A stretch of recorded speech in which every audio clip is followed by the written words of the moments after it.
delighted to be here today to share my messages about leading change and what challenging and equally creative times we are now in, whether that's about our planet or nations. I'm from the UK. I happen to vote Remain. I'm here in Brussels. And I have to say, when I arrived here last night, I felt a bit odd, about the biggest transformation that's probably facing my nation right now. Changing workplaces that I know that you've been looking at here as well, and indeed the changing role of your function, of the HR function. So there has to be two key roles, I think, for HR in these big seismic changing times. And the first one is about how do you prepare your organizations for the workplace of the future. And I know a lot of the sessions at this conference are about that, whether that's agile working and the scrums. And the second key role, I believe, is how are you helping your leaders to lead ongoing seismic change? How are you building the skills of your leaders to lead ongoing seismic change? And that's going to be the subject of my talk here today, about the leadership of change and our role in helping build those skills.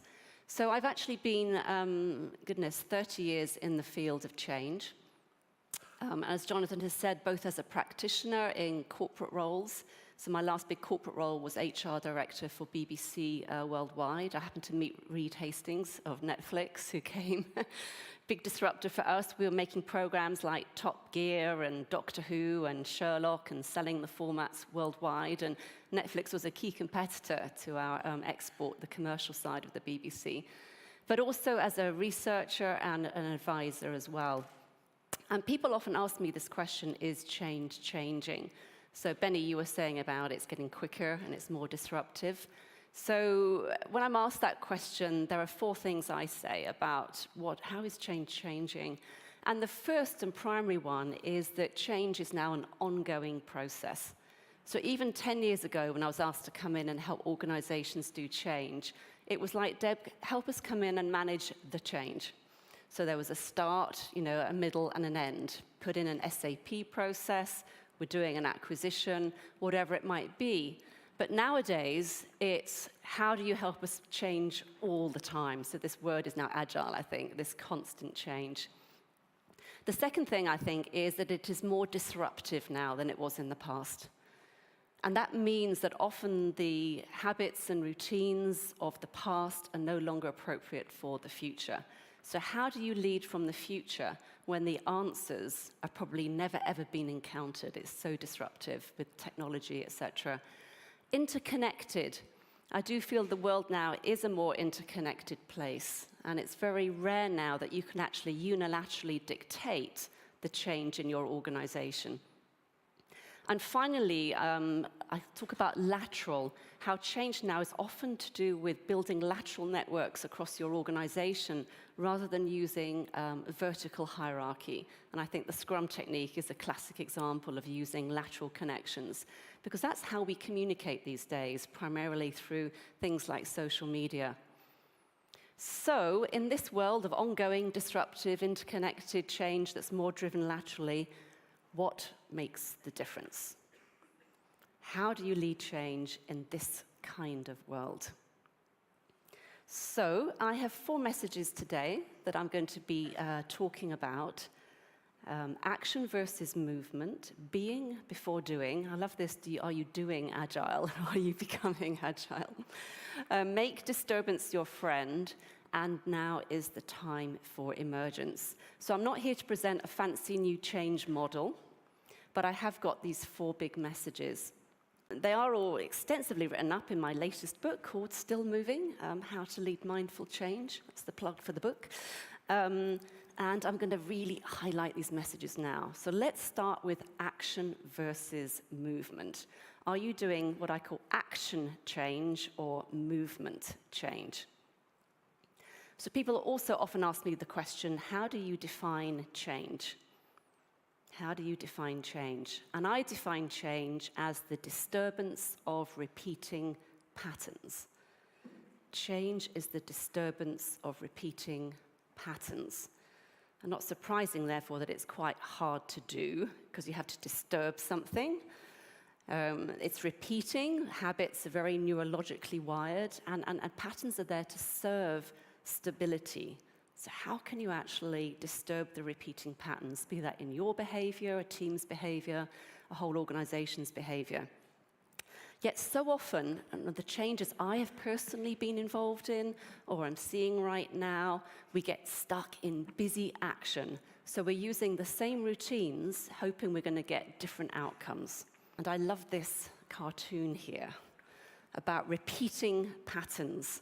So I describe action as the unconscious repetition of past routine. It is the unconscious repetition of past routine. So we get these repeating patterns. Let me tell you a few examples of what I mean by this. So I was working with an organization recently, and agile, I can't say agile, I'm going to have to say agile. And agile was their goal. And they'd done wonderful vision of agile. What was it going to mean? They'd redesigned processes. And we were getting ready for a leadership conference about agility. And the way this conference was designed and the actual design of the conference was heavily risk managed. Everybody knew exactly what was going to happen at every minute of the day on this conference.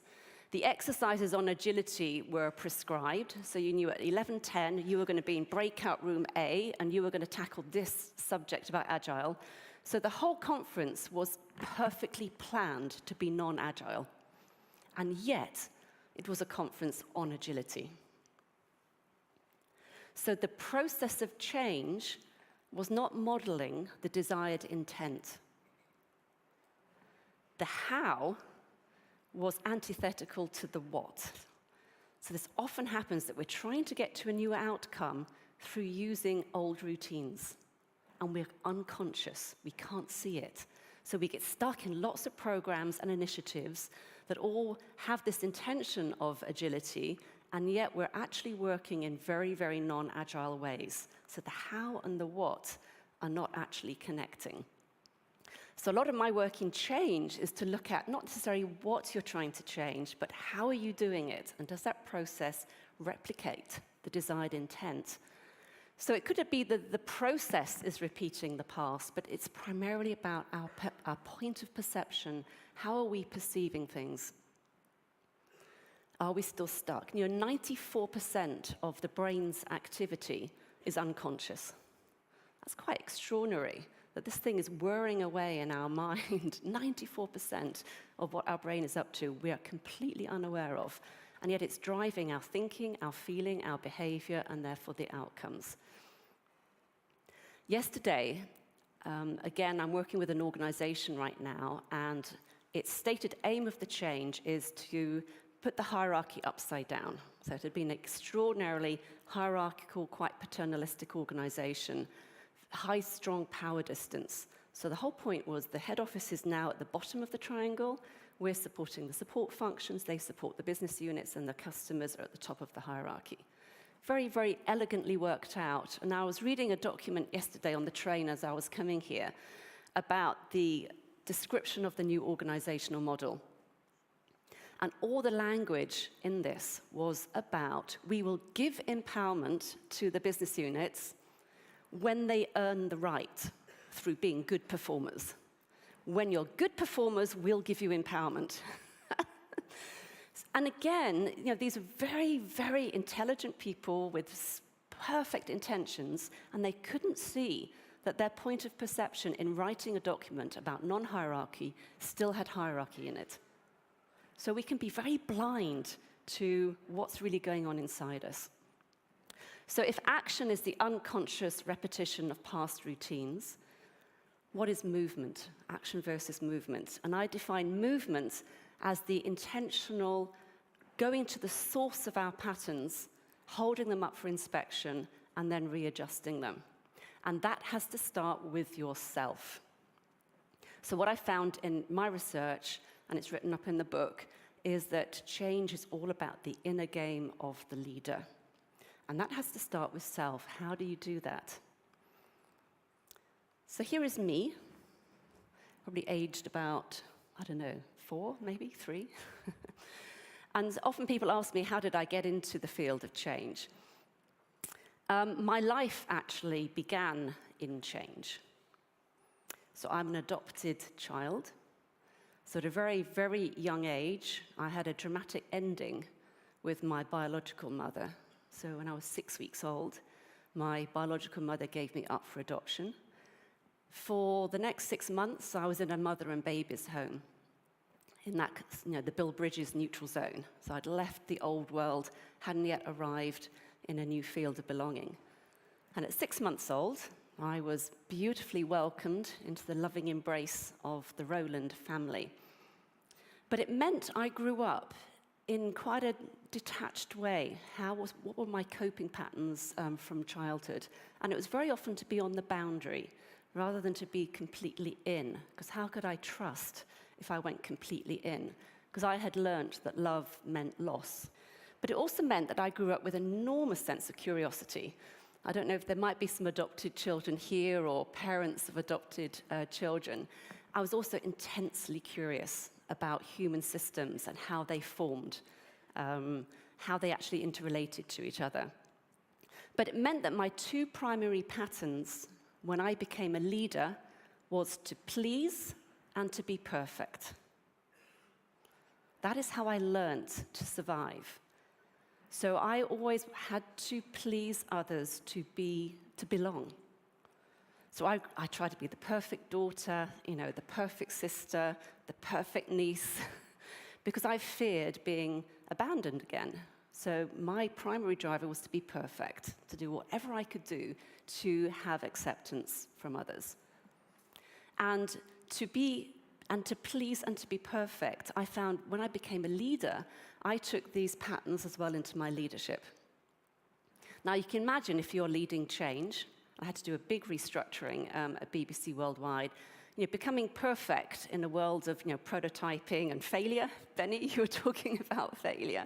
It's very, very hard if you're a leader who wants to be perfect to tolerate failure, either in yourself or also in other people.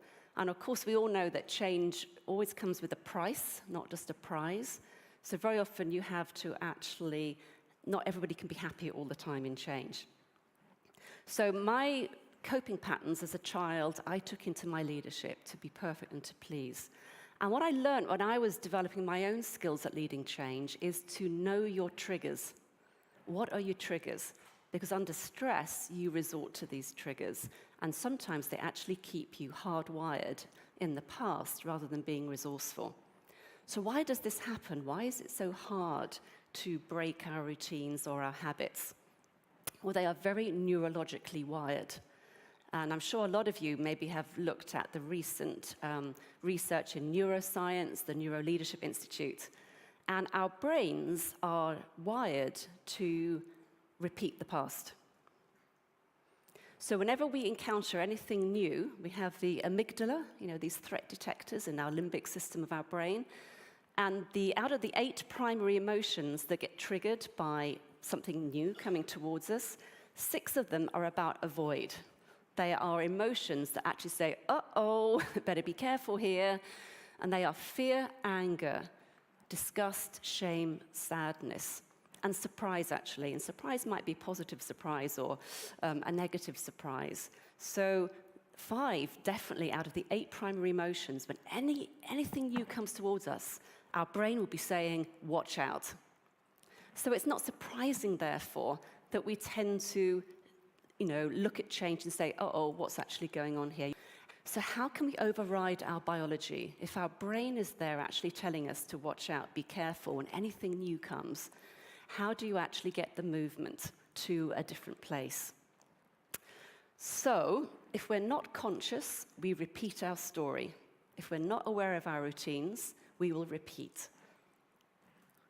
So the whole concept of still moving is that we found in our research, and I've also found in my practice leading change, that all movement starts in stillness. It doesn't start in getting busy or doing something. It goes into looking and examining the source of your routines. So what we found is that a leader's capacity to both tune into and regulate their inner response to what happens enables them to then tune into and regulate the system around them. So I'll say that again, the leader's capacity to tune into and regulate what's going on for me allows them to then tune into and regulate the behavior and the patterns of people around them. Let me tell you a story about this and why this being before doing, which is my second message, is so important to get movement. So when I was in my BBC Worldwide role, I had to do a big office move. As well as having HR, people director also meant I had all of technology, so all of the IT, and I had all of facilities and properties. So when I was actually hired, my CEO said, what's your job description? You've got HR, property, facilities, and all of technology. And he said, how about we call you the head of happiness? I said, I don't really think so. If you look at these three functions, I don't get enough pay, my computer's not working, and the toilets are dirty. These are the three functions that tend to be the ones that most people complain about if they're not actually excited at work. Anyway, so some of you from the UK might know that the BBC moved out of the big building at Wood Lane and moved up to Salford and also to Great Portland Street. And I was moving BBC Commercial, which was the worldwide business, back into old television centre. So every Tuesday morning, I had to chair the risk committee. I'd never ever chaired a risk committee before. So the risk committee was there. I think I had a budget of about 20 million for this move. Obviously with license fee payers' money, it all had to be managed in a very, very appropriate way. And I never ever looked forward to the risk committee meeting. I would get up on a Tuesday morning and think, oh my goodness, I'm here, I'm a change person doing transformation. Risk is all about, you can't do this, you can't do that. So I was sitting in these meetings, they were 10 a.m. every Tuesday morning. I had people from audit, from risk, from governance, whatever, and actually thinking, I need to really change this risk process. It's stopping us doing things, it's not liberating anything at all. And then I really got into this whole thing about maybe I need to change my mindset as I go into this meeting. How about, and I just wanted to experiment, and I was getting into this whole field of mindfulness quite a bit, which is this, the capacity to be in the present moment with no judgment, with no striving, but just tuning into what's going on for self right now, and then actually choosing how you want to respond, rather than just having impulsive reactivity to what's going on. So I decided to change my inner state. And I never forget going to that first risk committee meeting when I had really worked on my inner state. And it was the same people at the same time with the same agenda. And the moment I'd switched on a different state, which was about curiosity, which was about compassion, which was about acknowledgement, which was about gratitude that these people every Tuesday, were here doing this key work for me. The fascinating thing was that the meeting just flowed differently. People got more engaged, they got more excited about the topic, and the outcome was more dynamic, much more agile, all because I had switched on a different inner state.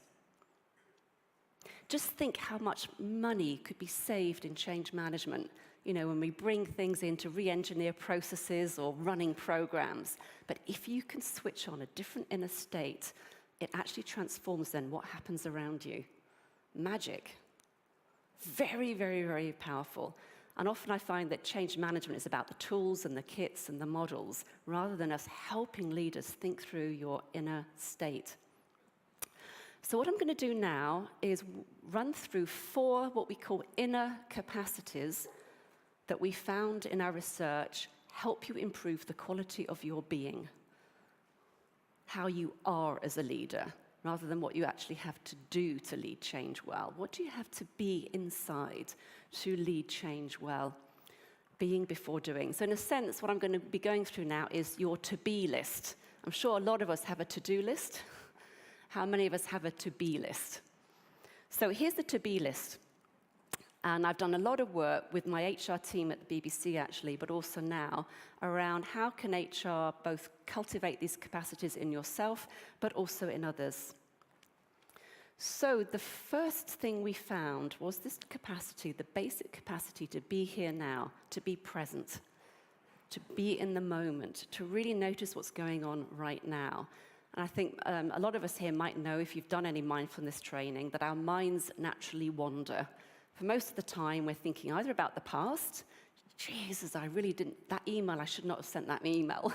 Or, oh, that report, or that presentation I did, I could have done it differently. Or we're anxiously worrying about the future. I've got a board meeting next week. Am I ready for it? Have the people delivered things yet? So it's very, very, very rare we're actually in the present moment. What's here right now? Here, you, me, our conversation. What's here? What is here? Now, Microsoft have done some amazing research about our attention patterns.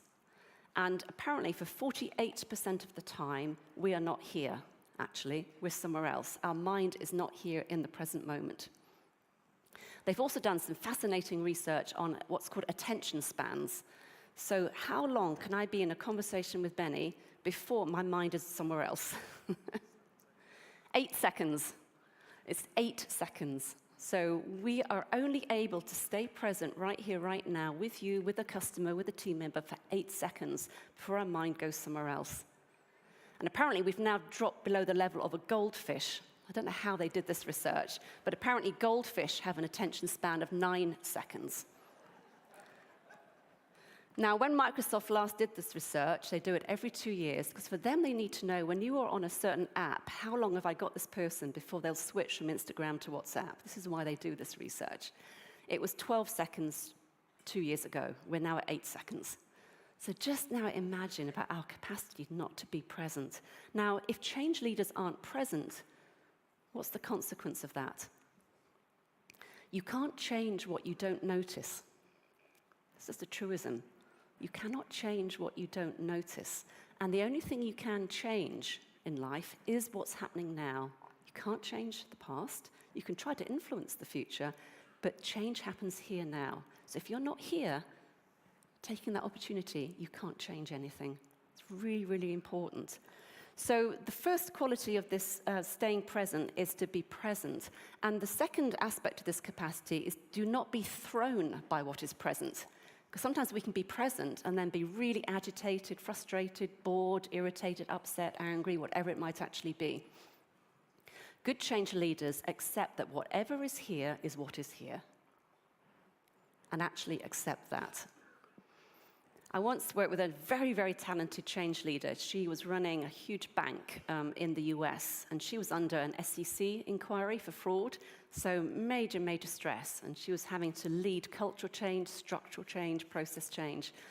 And every morning she would get up, and she'd have her shower, and she would, you know how you have a shower and you get out, sometimes the mirror is really all steamed up. Sometimes that's helpful. If you're not looking quite great every morning. Anyway, you know, and on the mirror every morning, she would draw emojis of how she was feeling. And she said to me, just by drawing her emotions onto that shower mirror every morning, it allowed her to not become the emotion. The emotion is just a temporary state. You know, when you say, I am angry, how about saying, I feel anger? Because when you say, I am angry, you are now an angry person. So the other capacity in staying present is to decenter yourself from the emotion. And the moment you can name how you're feeling, what happens in the brain is the feeling loses its grip on you. So this capacity to be calm, centered, noticing what's here now, but not being defined by it. The second inner capacity is then how do you then actually regulate your response to what actually happens? And for a lot of the time, we are on what's called impulsive reactivity or autopilot. Something happens to us, and we just respond. We're not conscious even of how we're actually responding. So can you be curious and actually intentionally choose your response to what's actually going on? Often when I'm doing my work or running workshops, or when I was leading at the BBC, I like to work with circles of chairs rather than meetings and round tables. And very often the two chairs either side of me would always be the last chairs people would take. And you can imagine what with my origin story of being adopted, my reactive impulse would be, oh my God, there we go again. Nobody likes me. Nobody wants to sit next to me. I'm that detached little girl. That was my reactivity in the moment. As opposed to maybe a more resourceful or creative response might have been, distance is necessary for leadership. And leaders just have to accept that when there is power hierarchy, not everybody wants to sit next to you. Okay, so you can it's a wafer-thin line between our impulsive reactivity, where our old story flares up, or being conscious and intentional and choosing a more resourceful response to what actually happens to you. So coming off autopilot and being curious and intentional in how you respond. The reason why this is so important in leading change is that our brains cannot be anxious and curious at the same time. Fascinating. I won't go through all of the neuroscience, and maybe in the masterclass. So if you are feeling anxious, you can't be creative. All of the chemicals go to your right prefrontal cortex, and all of your creativity shuts down. So fear drives out freedom. And importantly, emotions are also contagious. So if you as a leader, if you are in sort of impulsive reactivity and getting anxious, everybody will be around you. So this second inner capacity to be able to not just notice what's going on for you, but regulate in the moment your emotional response to what's happening was the second key skill in leading change well. The third inner capacity, so this is about noticing and regulating your response to what happens, was then about how do you actually tune into the system around you. So it's a quality of your perception.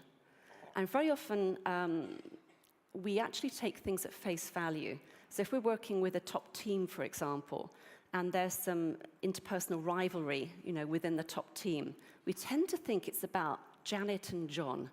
Let's do the Myers-Briggs. There's clearly a personality difference between these two people. So the solution is often a solution at the level of what we're seeing. But systemically, when we see the world in a systemic way, everything is like what's called a fractal. I love working with top teams because the top team is a fractal of the wider system, of the wider culture. It's a signal bearer for what might be going on in the wider system. So actually, what's happening within that team, they could be importing conflict or cultural issues that are much wider than this team. So when you tune into the system, you don't take things at face value, but you say, hold on, what is happening here? And is it an echo of something wider that's actually going on? Quick story about that. Working with a big German energy company who were going through massive change. And basically, their old business model was defunct. They had lots of dirty fuel, like lignite and coal. And the whole German energy market was moving to renewables.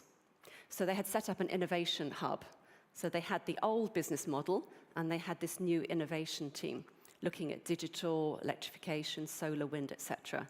And for some reason, that innovation team were unable to do that reinvention, Benny, that you were talking about. There was something systemically stuck, even though they had all the processes, they were doing agile, scrums, whatever. So we got a cross-section of leaders, a fractal of the organization, to come in to try and actually tune into what was really going on. And this might sound a bit weird, but we actually got elements to represent the politicians, the media, exiting staff, nuclear. They're having to decommission all of their nuclear power stations. And we asked the leaders just to stand by all of these elements and to pick up the energy of what's going on here right now. This was not cognitive. And one of the key leaders suddenly fell down next to the element which was about the hard coal power stations. And he said, when I was tuning into that element, I just suddenly got the shivers and I just had to sit down. And as soon as that happened, and the leaders were able to acknowledge that these people are paying a huge price for this transformation, the people who are representing innovation suddenly felt liberated. So it unlocked something systemically. We were doing more skill building about this afternoon in the masterclass, but out of all of these 4 inner skills, this was the #1 skill in being able to lead change well. Why? Because it goes to the deep source of why is the organization behaving like it is right now. When leaders can do that and perceive it and tune into it, everything flows. The final inner capacity on the to-be list, it's really called about how can you acknowledge everything that happens in life. So can you fully be grateful for everything that has happened in your past? And can you be absolutely trusting in whatever is going to come in the future will be what's meant to happen? So this is all about giving everything that happens a place and a purpose, and especially difficulty. Because when you are leading big change, and remember, change is the disturbance of repeating patterns, there will be unhappiness or grief or sadness or loss. I mean, all change comes with loss, as well as gain. And leaders who could lead change well were able to not exclude difficulty, but actually bring it in. Quick example of that, working with a very talented guy in Shell, who's an amazing change leader. And he used to chair, I was on the transformation team, and at the end of every meeting, or 10 minutes towards the end, he would write on one flip chart, what have I heard in this meeting? What have we agreed, decisions, next steps, etc. Then he'd go to the next flip chart, and he would write at the top of it, what have I not heard so far in this meeting? I.e., what has been present, but we have for some reason found it, we've been unable to talk about it. I know Amy was talking yesterday about the psychological safety to speak truth to power. And those were always the most remarkable, creative parts of the meeting, so much so that he actually then put this session at the start of every meeting. So the meeting started with, what might we not risk ourselves saying at this meeting today? You see, the moment you exclude the difficulty, it only gets bigger. We know this in our family systems, in our communities. The moment leaders try to deny difficulty or disturbance, it only gets bigger. The moment you give it a respectful place and say, what is this difficulty serving? It's a really important question. What is this difficulty serving right now? And we found that when leaders could do that, again, everything flowed, holding a place for everything. So being present, being very intentional in how you respond to what's going on for you, seeing beneath the surface to some systemic undercurrents, and being able to give a good place to difficulty are the inner capacities about how to lead change well, being before doing. Now, in the time that I've got left, and I'm glad I focused on this because we found in our research that this combination of skills on our variance analysis accounted for over half the reason why big change either succeeds or fails. So if your leaders haven't got these inner capacities, it could reduce your chances of leading change by a half. These are very, very, very important capacities. They are all enemies of the ego, by the way, big time. So they take sometimes a lifetime to be able to cultivate them. I'm going to focus my last few minutes on make disturbance your friend. It's the final leadership skill, because as well as being able to have these inner capacities, you also need to do something to lead change well. Now, I've seen most changes fail not because of lack of vision, but because of lack of attention to current reality. So make disturbance your friend is all about the capacity to name the difficulty of what's here right now, and to actually amplify disturbance rather than actually remove it. So naming reality. Again, this was the number one doing skill of leading change well, is to absolutely be able to face and name reality, and indeed actually amplify the disturbance. So I was working once with a leader, she was based in Houston, ran all of the refineries globally for a big oil company, and she was known to be a very, very scary leader, fiercely bright. She got all of the answers before any of her team. And I was asked to come in as a bit of a rookie coach, this was about 15, 20 years ago, to help do the team building for the team. And I had a very, very good coach at the time who was supervising my work, who actually got this thing about the amplification of disturbance rather than the denial of disturbance is exactly what you should do. It's like a paradoxical intervention.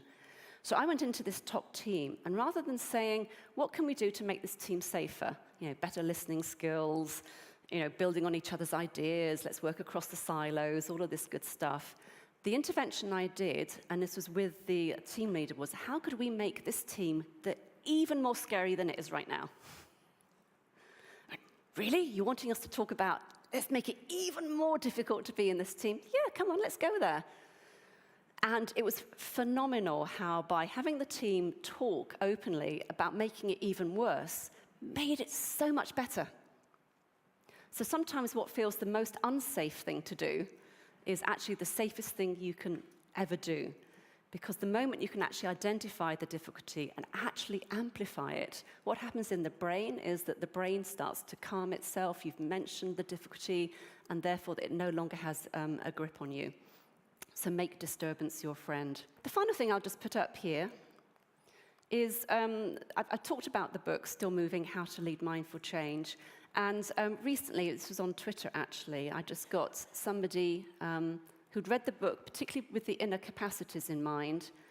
And I just wanted to put up this comment, because for me, this is like the final message I'd like to leave you with, which is main insight from the book.